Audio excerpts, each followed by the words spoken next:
আর আসলে ওনারা বলল যে হুজুর যুবকরা আপনাকে ভালোবাসে। তো যুবকরা ভালোবাসলে আমি না এসে কেমনে পারি যুবক ভাই? এত জার্নির পরে বেঁচে থাকারই কথা নয়, চেহারা তো গাঞ্জাখোরের মতো হয়ে যাওয়ার কথা। আমার দেশ দ্বিতীয়বার আবার স্বাধীন হয়েছে, আর এই দ্বিতীয়বার যে স্বাধীন হয়েছে, এই স্বাধীনতার সূচনা শুরু হয়েছে রংপুরের শহীদ আবু সাইদের মাধ্যমে। এই রংপুরের নাম আজ শুধুমাত্র বাংলাদেশে নেই, আজ এই রংপুর বিভাগের নাম গোটা বিশ্বের প্রত্যেকটা প্রান্তে প্রান্তে ছড়িয়ে গিয়েছে যুবক ভাই। আমার মাতৃভূমি বাংলাদেশের সবচেয়ে বড় শত্রু দেশের নাম হচ্ছে ভারত, ইন্ডিয়া। তারা এখন নতুন করে ষড়যন্ত্র করে আমাদের দেশের পরিস্থিতিকে তারা অস্থিতিশীল করতে চায়, সার্বভৌমত্বকে নষ্ট করতে চায়। তবে আমরা একটা কথা রংপুরের মাটি থেকে স্পষ্ট ভাষায় বলতে চাই, আগামীতে যদি আবারও ডাক আসে শহীদ হওয়ার জন্য, এই রংপুর থেকে একটা শহীদ আবু সাইদ নয়, হাজার হাজার শহীদ আবু সাইদ দাঁড়িয়ে যাবে যুবক ভাই। আর একটা কথা বলছি, দিল থেকে মন দিয়ে শুনবেন, ভারতের যারা মিডিয়ার দালাল আছে, এরা আমাদের দেশকে নিয়ে যখন নিউজ রিপ্রেজেন্ট করে, রংপুরের ভাইরা, আমার মনে হয় ভারতের সাংবাদিক গুলো কোনো সাংবাদিক নয়, এরা গুলিস্তানের হকার হওয়ার যোগ্যতা আছে।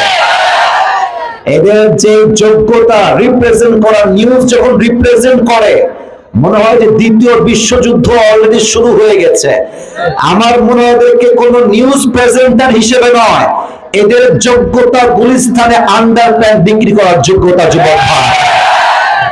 আর তোমরা যতই বলো যে বাংলাদেশ থাকবে না, এই থাকবে না, চট্টগ্রাম থাকবে না, এতটা সহজ বাংলাদেশের মানুষকে ভাবলে আপনি ভুল করবেন।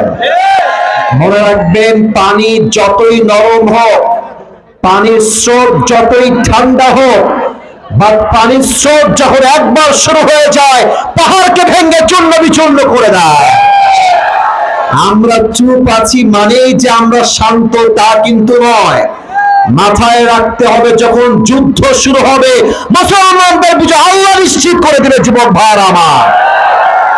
শহীদ আল্লামা দেলোয়ার হোসেন সাইনি হুজুর বলেছিলেন, ভারতের সঙ্গে একটা যুদ্ধ হবে, হিন্দুস্তানের সঙ্গে একটা যুদ্ধ হবে, তবে সেই যুদ্ধে যে মুসলমানরা অংশগ্রহণ করবে, তারা কোনো কাপুরুষের বাচ্চা হবে না, সব বীর বাহাদুরের সন্তান হবে যুবক ভাইরা।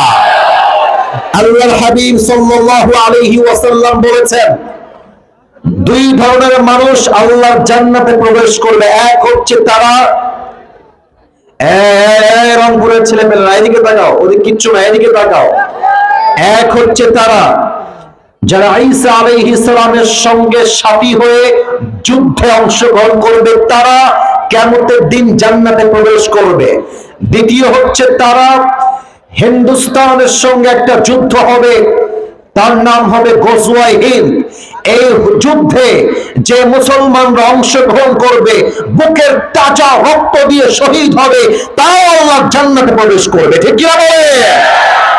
অতএব ভারত যদি ভেবে থাকে ইসকনকে দিয়ে অন্য কাউকে আবার ক্ষমতায় বসাবে, অনেক বড় ভুলের মধ্যে বসবাস করছেন আপনারা, অনেক বড় ভুলে আছে।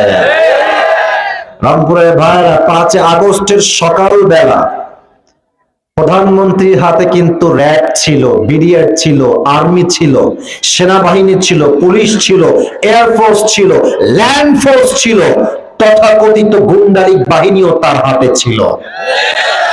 এত কিছু দিয়েও তো আপনি ক্ষমতার চেয়ারকে ধরে রাখতে পারেন নাই। আর এখন আপনি মামুর বাড়ি দিল্লি গিয়ে মারামারি লাগাই দিবেন, আর আমরা বলবো যে ঠিক আছে আপনি চলে আসেন, চক্র ঢুকে পড়ে। এতটা সহজ বাঙালি আমরা নয়।